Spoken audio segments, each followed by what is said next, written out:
Greetings, students. We have a fun one today. I want to talk about stage magic and contrast a little bit with what we're looking at as far as other types of magic. In fact, you could make the distinction that what we'll be talking about today is fantastical magic or fantasy magic, and the magic rituals that we're going to be studying are real magic that people actually do that might be fake or might not work, but they're not illusions. Whereas stage magic is about manipulating the senses of the audience to believe something that they know is not real is real. Or if you're like me, I love stage magic. And I've gone out of my way to not really understand its secrets. I'd entertain the notion of like doing some close magic and whatnot in my kind of time. But then I realized I just don't want to understand how stage magic works because I enjoy watching it so much. Maybe I would enjoy it more if I could figure out the tricks and appreciate the elegance of it. But I like to just stand and wonder and not be able to figure things out. But hey, that's me. All right, so let's get going here. We're going stage magic. This is so exciting today. When I've taught this course in the past, I didn't really go into stage magic. I just kind of said, that's not what we're looking at. We're looking at something else. But the more I've thought about it, there's no way to really completely separate out stage magic and illusion from what we see in the magic rituals that I'm calling pragmatic ritual technologies, which are small rituals, I guess they could be big, but relatively small rituals done by few people, if not one person, that cause specific changes in the world that are pragmatic, that are not leaning towards salvation of the soul or turning the sorcerer into a godlike being or something, but just, getting the girl and getting the bucks and finding the lost goat. All right, so stage magic and fantasy magic. So cutting a woman apart, levitating on the screen. In recent years, you've seen people like David Blaine or that horrible Chris Angel guy and whatnot that have a lot of TV shows. I quite like the Netflix show Magic for Humans because it's mostly close-up magic, and it's a magic that I find sort of delightful. But within all stage magic is the fantasy that magic is real. And stage magic takes an audience who knows magic isn't real, who knows the people that are performing do not have magic powers, but then does something amazing, something fantastic, something you couldn't think is real, but isn't real. It's an illusion, but then you stop and go, how did that happen? And part of the joy is not ever resolving that. How did that happen? Okay, so the history of stage magic, which is a class in and of itself, and I recommend you to look into it at some time. It's really a fascinating history of not only performance, but I would even call it, we're using this term occulture, a culture of the occult. So it's part of the occulture because one, it's secretive. Occult means secretive. The techniques are secret. Magicians vow to never reveal their magical tricks to audiences or to non-magical people, to the civilians. So that's secretive. But they also trade in secret powers, fantastic things and whatnot. And I would argue that there's a sort of sense of the fantasy of stage magic is also in the same type of thinking as, believing that magic rituals work and performing magic rituals. Okay, so in stage magic, kind of the earliest things you start seeing is sleight of hand, prestidigitation, and legerdemain. These are all great words. So sleight of hand, I do this thing with my hand, so you don't see that I'm doing a thing with my other hand, and I have something kind of fantastic happen. Prestidigitation, just look at the word digit, like your prestidigitation. So it's doing kind of kooky things with your hand. And legerdemain, which sounds like a legal term, but actually does mean sleight of hand stage magic. So in this type of stage magic, you see card tricks, you see coin magic, you see what people call close magic. I know a couple of the professional magicians I know call close magic is just magic that you're doing with just like you and somebody else. You're really close. You're not on a stage. So these are really high technique things of illusions and feints and sleights with your hands, usually using some form of misdirection. All right, then you also have illusions, especially appearances and disappearances. So making something appear and disappear on the stage. The illusions of doing something that should be impossible, like cutting a woman in half, as we see here, which is a classic sort of stage magic trick. You can see so many of these stage magicians out there in Las Vegas. When I was younger, there was a magician named David Copperfield who would have magical specials on network TV in the late 80s, I think. And they were pretty amazing. But you can't help but think when you're watching magic on a TV, and this is why you have to go and see it done in person with your own eyes. If you're watching it on TV, that could just be special effects. I mean, what's the difference between a special effect and a magic thing? Well, one is an illusion perpetrated by real people in front of you. The other is a manipulation by computers and tricky filmmakers. Both kind of awesome, but still in this realm of fantasy magic. There are other types of magic. One that I think is important is mentalism. Now, what is a mentalist? A mentalist is someone who uses their supposed mind powers to read your mind or discern things they couldn't possibly know. In reality, and I have a couple of friends that do this, they're using very specific techniques that are often mathematical to guess numbers and whatnot and figure things out. They're also using a lot of social psychology and behaviorism to ask a question and watch how your body twitches in a certain way. Like I had a friend who could guess, I never really got the trick, but he'd learned it from another mentalist, where he could go around the room and guess everybody's favorite number, like with ease. And it was just astounding how he did it. And I always asked him how, and he said, I just watched their faces. And he said something about different facial tics when they thought of their number would give it away to him. Or that could have been misdirection on its own. He might have had some other scam or scheme on it. So mentalism are sort of authentically fake psychics. They're not psychics who are going to try to bilk you out of money to communicate with the dead, but they will guess your PIN number. I watched one guy do it, and he wrote it down and he handed it to the other guy. The guy looked and he went like that, and he said, you might want to change that as soon as you get out of here. On the other hand, it's magic, so that could be a trick. It might have said that he might have handed him a piece of paper that said, act surprised. Who knows? That's the fun of it. I don't want to know. I like things being unknown. Okay.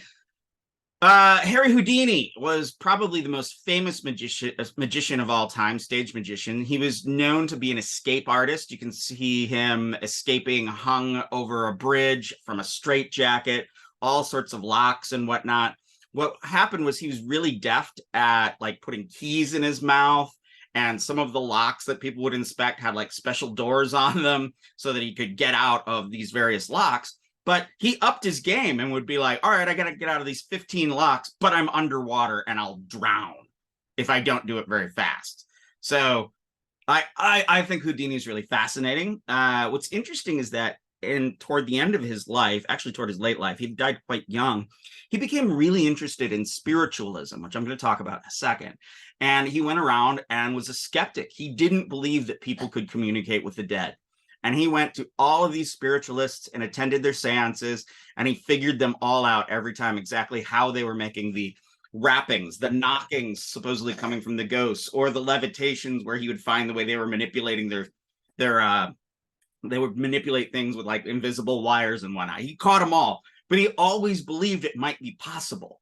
So his goal in being a skeptic was to find someone that could literally connect him to the dead people that he loved. And he wanted that.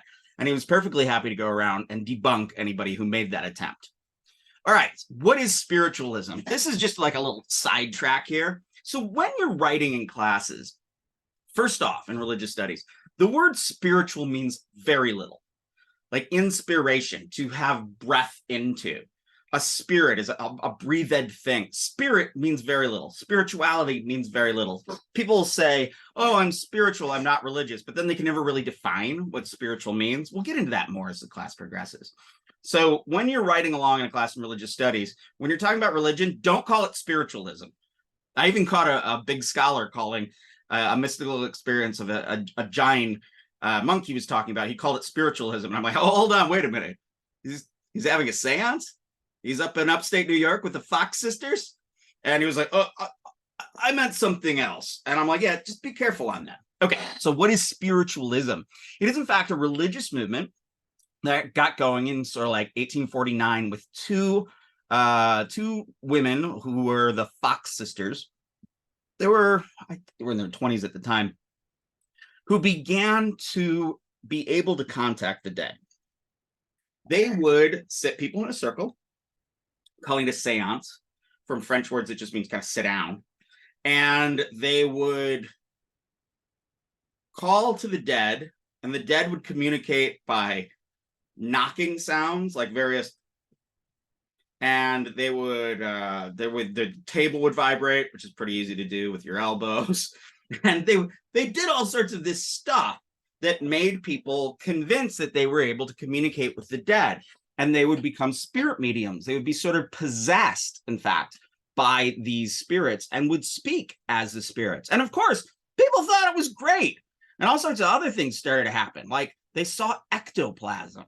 So ectoplasm, you can see a picture of it here on the left. I often think a lot of these are hoaxes, but they are fascinating to me. So ectoplasm is supposed to be like a psychic energy that becomes somehow real and floats in the air and might have images, but often just looks like wispy craziness. There were a bunch of great horror movies in the 1970s that depicted ectoplasm and seances. These days, you might have heard of ectoplasm as the slime from Ghostbusters, but that word does come from somewhere. And in fact, Dan Aykroyd, one of the writers and one of the main actors in the original Ghostbusters, is himself a longtime paranormal thinker, paranormal researcher, more on the truth side than the skeptic side. So when he was drawing from that to write the screenplay, he was really thinking in this occult spiritualist world. Okay, so the Fox sisters admitted right at the end of their lives that the knocks were made by them cracking their knuckles and that they were bopping their feet up and down to make the table vibrate and whatnot. But they were wildly popular. And a lot of people came to them, and a lot of people got something out of it. Intriguingly, we find that someone like Abraham Lincoln was very interested in spiritualism because of deaths in his family that really traumatized him.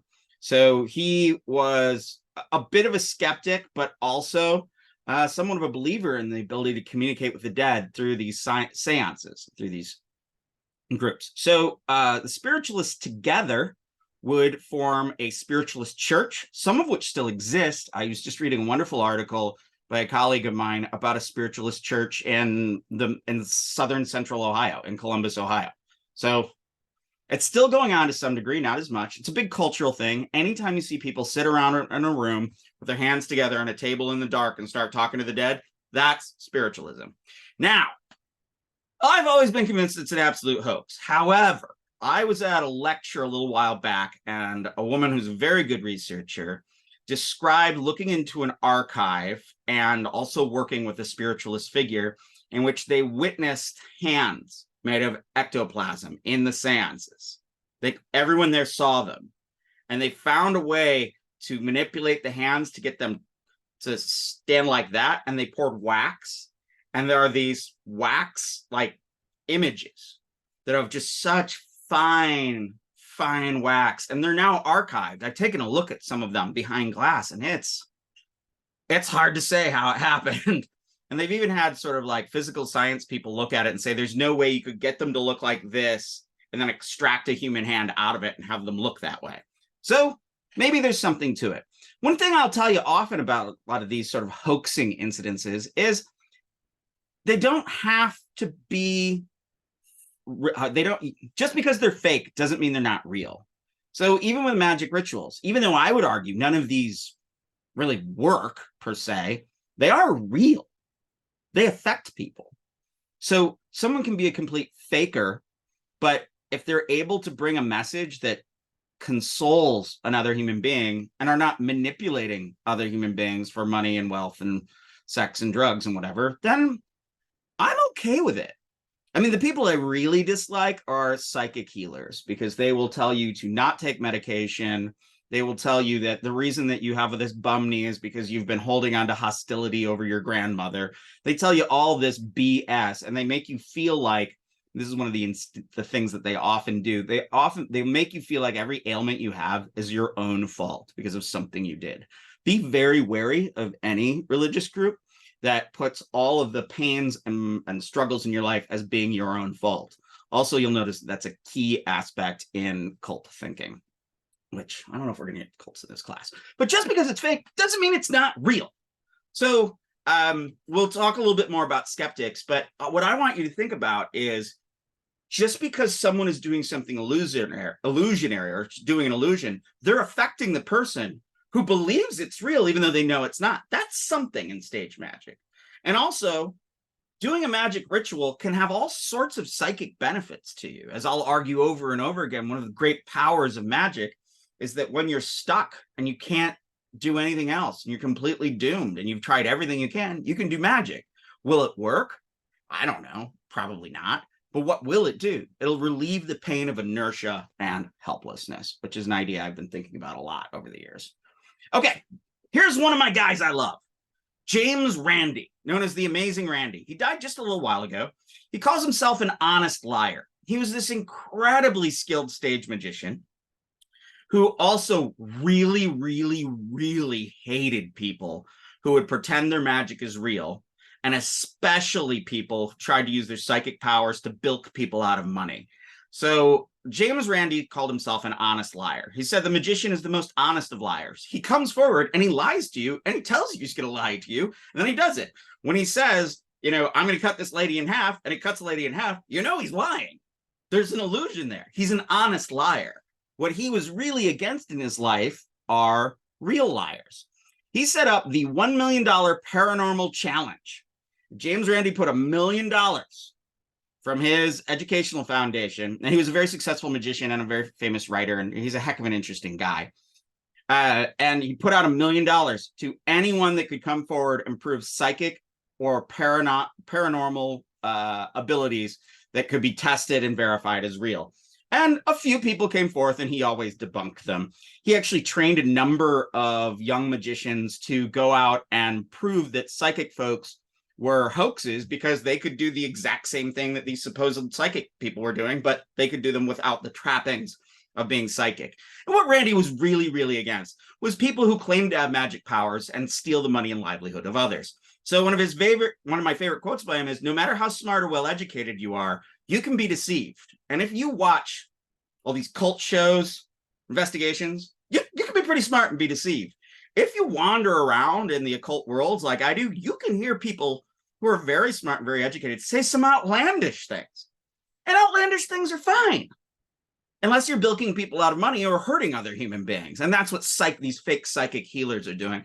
I lost a brother tragically, and his old girlfriend went to a psychic, and she felt a lot better after talking to the psychic, who told her that my brother was in a better place and this and that, and proved that the psychic knew him because she described some scars on his face. And I'm like, hey, that kid was a rough and tumble rock'em sock'em guy. He had scars all over his face.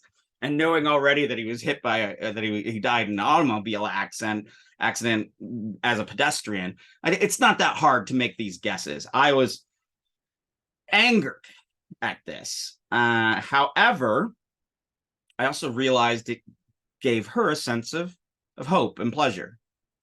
I hope she didn't pay too much money to that jackhole. But yeah, I don't care for fake psychics. And we'll talk a little bit more about psychics and psychic powers as we go along. Trust me, I can teach you to be a psychic. So no one has ever claimed the $1 million prize. The Amazing Randi has died. The prize is still out there. So if you know somebody who really has psychic powers and paranormal things, have at it. That said, and this is the tricky thing, maybe psychic and magic and paranormal powers are real, and maybe they cannot be measured. They cannot be verified. You can't put magic in a lab and have it work. It only works in the context of people doing the ritual in its proper place with believers around. I'm not willing to say it's all fake. I am willing to say that it's not verifiable, and no one's been able to verify psychic powers. Okay, so the Amazing Randi really hated this guy, Uri Geller. Now, he started this trick of spoon bending, and every time you look at him, you think he's bending these spoons with his mind. No, he'd just rub a spoon with his hand until it would bend. And, Amazing Randi would do this all the time. He'd be like, oh, yeah, I'll bend a spoon. Look at that. I don't have any psychic powers. So what it is with spoon bending, which is still kind of a thing, is there are specific flaws in the metallurgy of spoons. As such, if you manipulate them in a certain way by rubbing them and whatnot and bending at the right angle, they'll just bend like nothing. I've seen people do it. Uri Geller was on TV one time and he bent like 3 spoons, and then Randy handed him a spoon. He's like, "Oh, I can't do it." And he's like, "Oh yeah, I know you can't. Look, I can do this one. I can do this one. I can't do this one. You can't do it either." So Uri Geller is interesting to me because I see him as a colossal fraud. However, he never became a psychic healer. He was hired by various oil companies because he could psychically divine where they should dig for oil. And they never published his like success and failure rate, but he was paid well, and oil companies did say he was helpful. So you can be a fake, but you can still be real. Maybe he has psychic powers. Maybe they just can't be verifiable.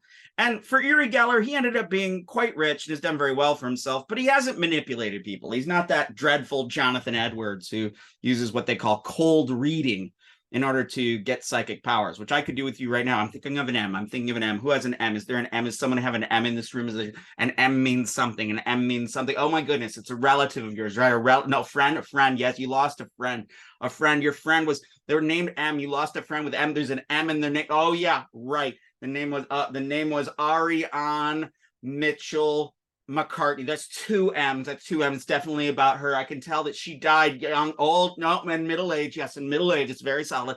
They do this thing where they can watch your head and your eyes and the way you move, and through cold reading, you can totally, and I could teach you how to do it. It's not that hard, but you'll see people using this technique all the time. The worst of the hoaxers are the ones that use internet research to find out secret details of your life and whatnot before you show up.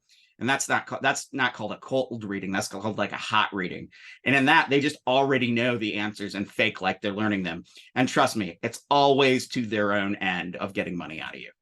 Okay, faking magic. So the amazing Randy revealed all of these hoaxes.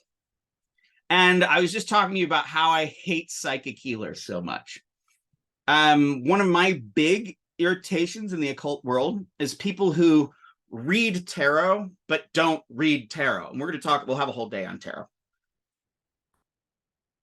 Maybe I'll try an experiment where I actually read the tarot for the whole class over video, and we'll just see if it's applicable or not. Oh, that could be interesting. Anyway, sorry. Okay, so one of the things I hate about tarot readers is there are those who read the cards and interpret them. No problems there. The ones that bother me are the ones that like take a card. I don't have a tarot card with me right here. They're all behind me. Take a card, put it up to their head, and go, "Huh, I see someone's coming to visit you." And then they lay down the card, and it's like the Emperor. It's like, there's clearly someone's coming because it's the Emperor, whereas the Emperor actually has to do with an interior balance of yourself and life and opportunities that are having blah, blah, blah, blah. So they're not actually reading the cards. They'll lay out the cards, they'll look at them, and then they'll get a little vision in their head, and then they just tell you that. That's not tarot reading. That's more of like a psychic thing, and I don't care for it. So the amazing Randy had a moment when he was doing sort of magic at one point for a small group, and someone came up to him and said, with all the skills you have, something along the lines of like, can you help me communicate with the dead? Or can these magics do this or that? Or can you grant me prosperity through these magic powers you clearly have for with your illusions? And he said he thought for a split second, I could do this. I could take everything I figured out how to do at this point, and I can use it to take people's money. And he realized at that point that he would never be a liar, but an honest liar. And he dedicated himself even more to his magical acts of illusions, but to debunking people that claim to have magic powers, specifically those that do it to inevitably hurt others. Now, what are my own fears? I have a parallel experience. For a long time, I was doing a pretty heavy tarot practice where I would go to bars. I would sit and I'd play my little game I call solitaire, where I'm just kind of working through things and looking at the way the cards work. And inevitably someone would come up and say, "Oh, is that tarot?" And I'd say, "Yeah." "Would you read for me?" And I'd say, "Yeah, but there needs to be like an exchange of energy." And they're like, "Well, I got some money." I'm like, "I don't want money. Buy me a beer." And they'd be like, "Oh, that's great." And I'd be like, "Oh, you're not paying me for this." There just needs to be an exchange there. And honestly, I have found that makes a huge difference when I do my readings. I do my reading, and I remember this one time looking in this guy's eye, and he was like, "So you're saying this is going to happen and then this, and then I should do this?" should I get another reading like after I do that to see if it'll work out the right way? And I realized I could have this guy for every penny in his wallet right then. And I've had the experience a bunch of times. Whereas if I decided to just lie about the cards and follow the cues they were giving me for what they wanted to hear, they could have the most profound experience and I would be completely scamming them. And every time I feel that, I note it. So I know what Randy is saying when he said, I could use my powers for evil. So always be dubious. But yeah, I have this deep-seated anxiety about, because often, not to blow my own horn, I'm pretty good at tarot. And people regularly like, oh, whoa. And I'll have them take a picture of it and I'll say, yeah, call me up in a week. Tell me what happened and tell me what the cards mean now. And people are, I'd say 80% of people I read for have an incredibly positive experience with it. I could use it for evil. At this point, when I was doing my bar tarot sessions, what would happen is I just end up with like another person down the way, like, is he charging for tarot? No, I just want some beer. I'd have like 4 beers, and the next thing I know, somebody would be like, can we just get him a shot? Just shot, that was really good. I liked that. And then I'd be drunk. Sometimes if they had a whole bunch of beers, I'd start giving them around to people. Because when I do tarot, there needs to be this weird sense of exchange. I don't know why that's such a big deal, but it is. Okay, be a skeptic, not a stick in the mud. So be skeptical on these psychics. Be skeptical on tarot readers. Be skeptical about illusionists. Realize that, it's all for fun in a lot of ways until you take it too seriously and you get robbed. So be a skeptic. Don't be a stick in the mud. And honestly, Amazing Randy could kind of be a stick in the mud. Okay, fantasy magic. And here you see Penn and Teller, one of my favorite magical acts. I've seen a lot of their stuff. I've never seen them live. I will at one point. All right, fantasy magic and stage magic. Fantasy magic makes you believe something is real when it's not. There is a woman, the woman is cut in half. You believe something is real, but the woman is not actually cut in half, but you're seeing it with your own eyes. It's an illusion. Now, Teller describes in one interview that I heard recently, he splits between sort of your gut mind and your reflective mind. And he's drawing on a thinker named Daniel Kahneman, who talks about thinking fast and slow is the name of his book. I think it was in like 2012 or something like that, 2011. Sorry, I can't remember right now. So your gut mind is like, okay, that's what I see. And then your thinking mind is like, all right, let me take it all in and ruminate on this. And what magic does is it takes your gut mind. You're like, I just saw this amazing thing that shouldn't happen. And your reflective mind's like, but that can't happen. Maybe he did this. Maybe he did that. But it's all screwed up. So it's an interesting moment. It's an enjoyable moment when you see something is not real, but it's happened as if it was real. It shakes you up a little bit. It does. Even if you know it's an illusion, it does make you kind of think. Maybe there are more things in heaven and earth than are dreamed of in your philosophy, Horatio, as was said in Hamlet. So with these sort of stage magics, these fantasy magic, it is arguably non-religious. They don't use religious symbolism in an overt way, as we do see in magic rituals. But I'd say there's something religious about it. And I'll get to that more in a second. They are not in a formalized ritual, but then again, the magician on the stage, the audience, the trappings, the outfits, there's something ritualistic to that performance. Kick that around. Now, fantasy magic is entertainment. It's illusions for fun. It's fun and games. But magic rituals, as we look at them, are dead serious, with serious results, including killing other people. Magic is an illusion. It has no verification. So you don't look at Penn and Teller's act and say, somebody verify to me that that's real or not. We know it's not real. Whereas when you're looking at a magic ritual, you can say, well, did the guy die or not? Did the woman fall in love with me or not? Did the two people who love each other become hateful? Did that happen or not? There's a question of verifiability, but there's no verifiability.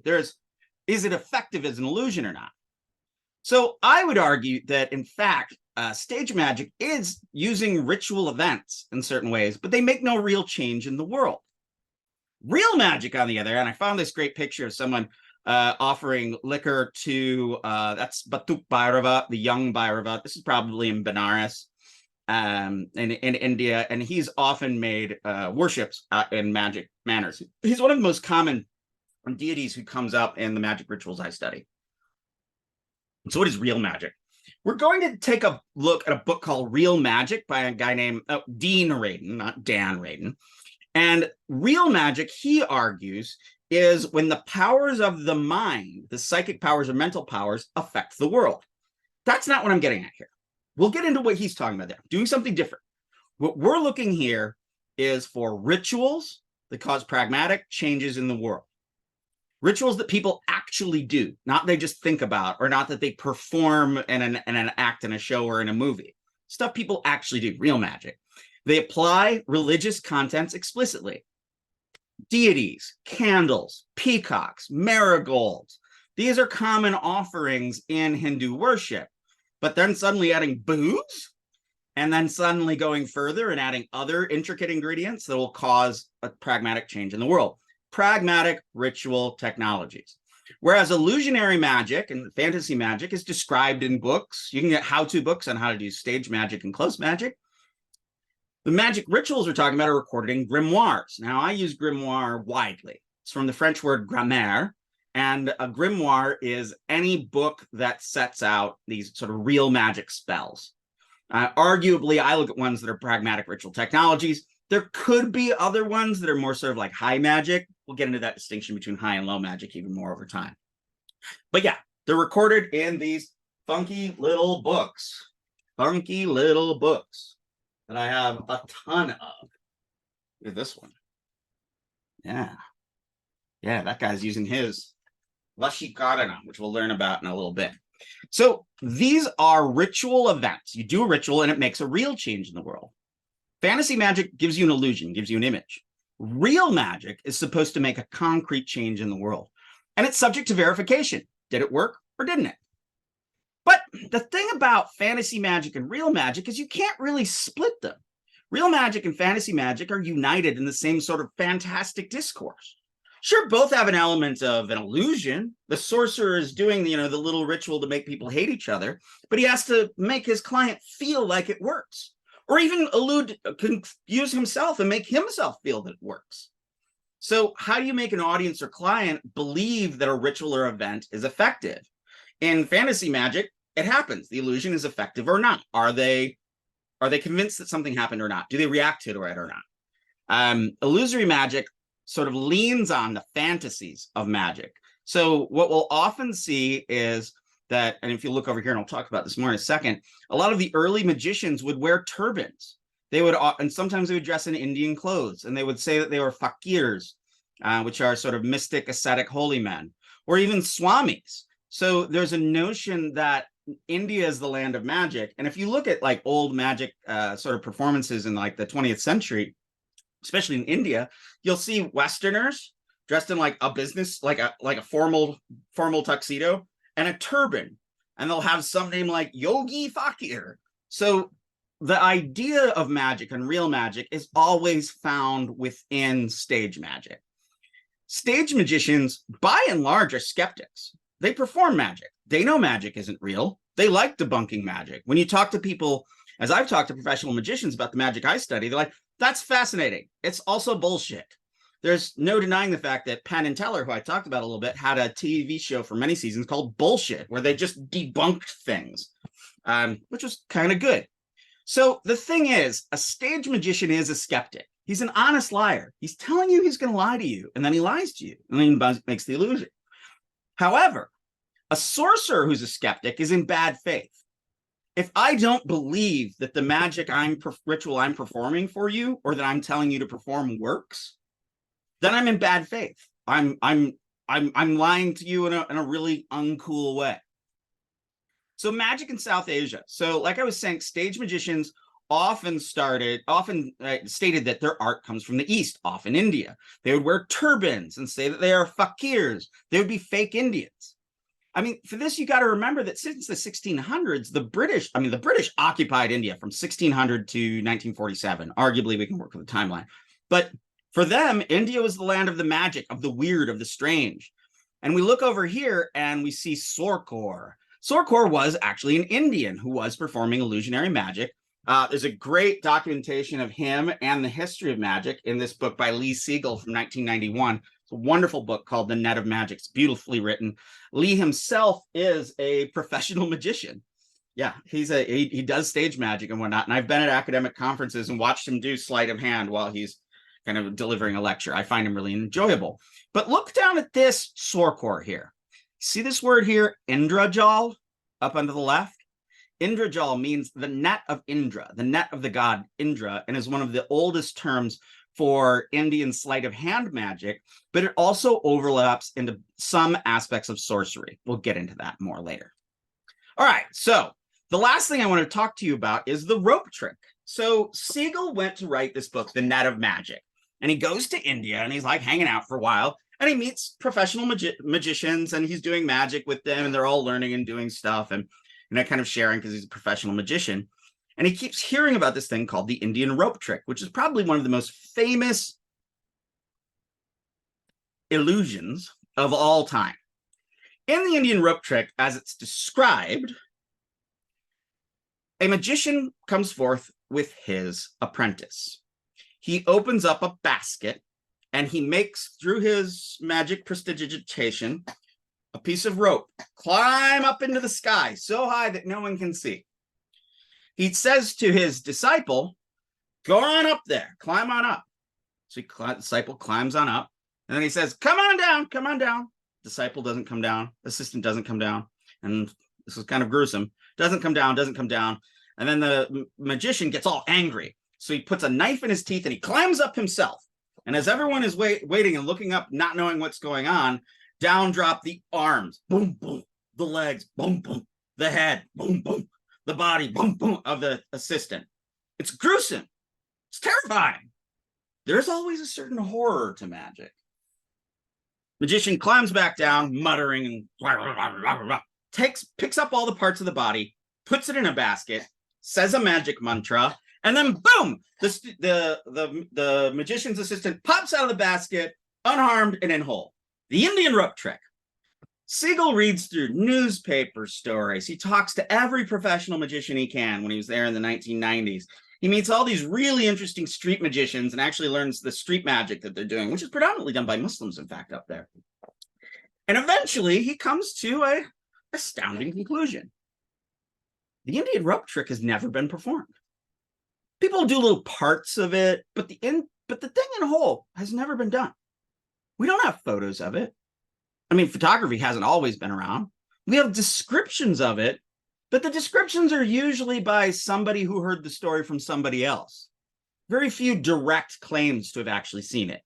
So Siegel comes to the conclusion that the net of magic, Indrajal, in fact, is not the net of magic is magic in India. That's a whole other thing. So what he comes to the conclusion of is that it was never done, that it's always been a story talked about by magicians and people, but it's never actually been performed. And then he writes a wonderful speculative piece, this is where he sometimes lapses into fiction in his work, about what it would look like if someone did try to fake it. And he's got this magician trying to figure out how to have like a floating kid made out of helium that he could pull apart, and then he'd misdirect them so the kid was in the... And, you know, it comes to some interesting conclusions. It's fun to think about. But this Indian rope trick, he argues, has never occurred in reality. But parts of it, like having a kid climb up a rope that stands on its own, that's done. We got photos of it all over the place. But not the whole shebang with the resurrection. Okay, so what's our takeaway? Stage magic and fantasy magic are different from real magic, which is ritual magic, which is what we're looking at in this class. The discourse of magic and the magical cannot be separated. One way I make this distinction in my writing is the magical is adjective, the magic is noun or verb. I'm doing magic. I'm doing magic. Ritual means I'm enacting a magic circle. I'm having invocations. I'm doing mystical whatever in that little microcosm to change the world.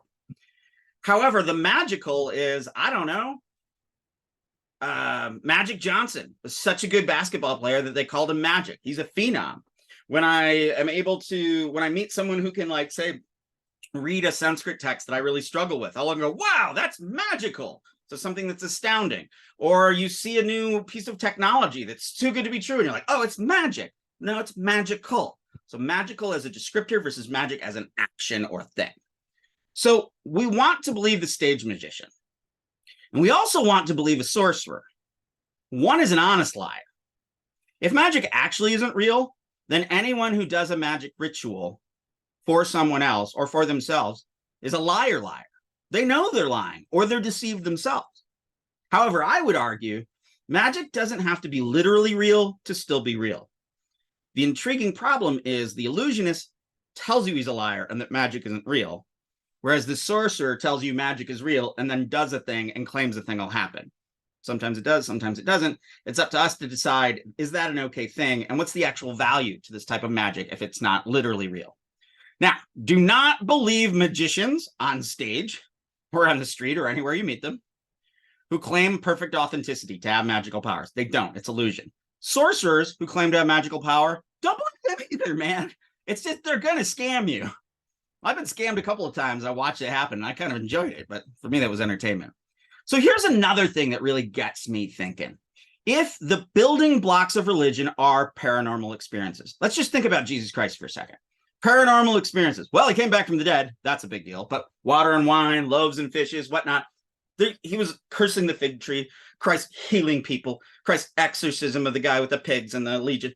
All of that stuff, kind of magical, but definitely paranormal, not normal. So Christ is a nexus for things that we do not usually experience. And that's how you know he's the Son of God. That said, if the paranormal and the paranormal experiences are what cause people to have religious innovation, and if these things aren't real, if the paranormal is not real, could we argue that in fact all of these paranormal experiences that have caused people to have religious innovations are just the same as stage magic, illusions performed by witting sorcerers? On the other hand, Martin Smith wrote an incredible book called Jesus Christ Magician, which is not about Jesus Christ as a stage magician, but about how Christ's miracles can connect to a whole body of specifically Egyptian lore about magic. It's fascinating stuff. And we do know Jesus probably spent a little bit of time in Egypt. So when he wandered back in his 30s, maybe he was down hanging out with those Coptic magicians that we'll read about soon enough. So if paranormal experiences are in fact real, we'll just take that, then could you have a stage magician who is not doing illusions, but actually can and is in reality doing the things that they say they're doing? That's a head scratcher. So what do I leave you with? Enjoy magic. Don't take it too seriously. Be a skeptic, not a stick in the mud. Challenge psychics. Avoid anybody that's trying to do anything for money, unless you're paying them to entertain you to have a delightful delusion. Catch you next time. Bye-bye.